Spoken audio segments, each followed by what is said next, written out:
Hi friends, hope you guys are doing good. आज मैं जब घर से ऑफिस के लिए निकला तो लिफ्ट में मेरे को दो कॉलेज गोइंग लड़की लोग मिले।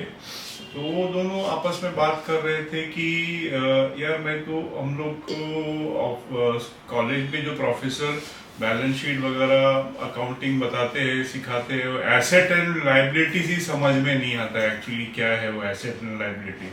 तो मैं उन लोग का कॉन्वर्सेशन सुन रहा था। तो उन लोग को मैंने पूछा कि भाई 2 मिनट में मैं अगर तुमको एसेट एंड लाइबिलिटी समझा दूं तो सीखना चाहोगे? तो बोला हाँ अंकल जल्दी बताइए। तो फिर मैंने उनको बताया कि एसेट एंड लाइबिलिटी का मतलब क्या होता है। तो एक आसान तरीका जो एसेट एंड लाइबिलिटी को समझने के लिए किसी को भी अनजान आदमी जिसको नहीं मालूम है उसको समझाने के लिए एक सबसे आसान तरीका है कि अगर कोई भी बिजनेसमैन होता है, जब वो अपना पैसा खर्चा करता है और वो कुछ खरीदता है, तो जो चीजें पॉकेट में आती है, मतलब जेब में आती है, खीसे में आती है, उसको बोलते हैं एसेट।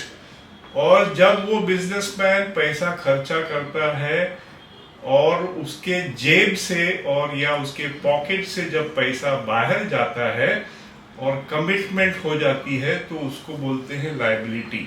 मतलब जो चीज अपने पॉकेट में आती है वो एसेट है, जो चीज पॉकेट के बाहर जाती है वो लायबिलिटी है। तो जो भी इंसान एसेट को एक्यूमुलेट करता है, बनाता है या जोड़ता है, तो उसको रात में नींद अच्छी आएगी और जब वो उठेगा सुबह तो वो हंसते हुए उठेगा और बिना टेंशन के आदमी जी सकता है।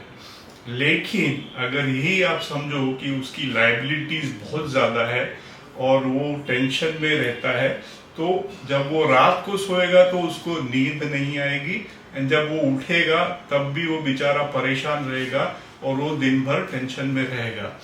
तो एसेट जो है आपकी जिंदगी का एक प्लस पॉइंट है और लायबिलिटी जो है वो आपके जिंदगी का नेगेटिव माइनस पॉइंट है।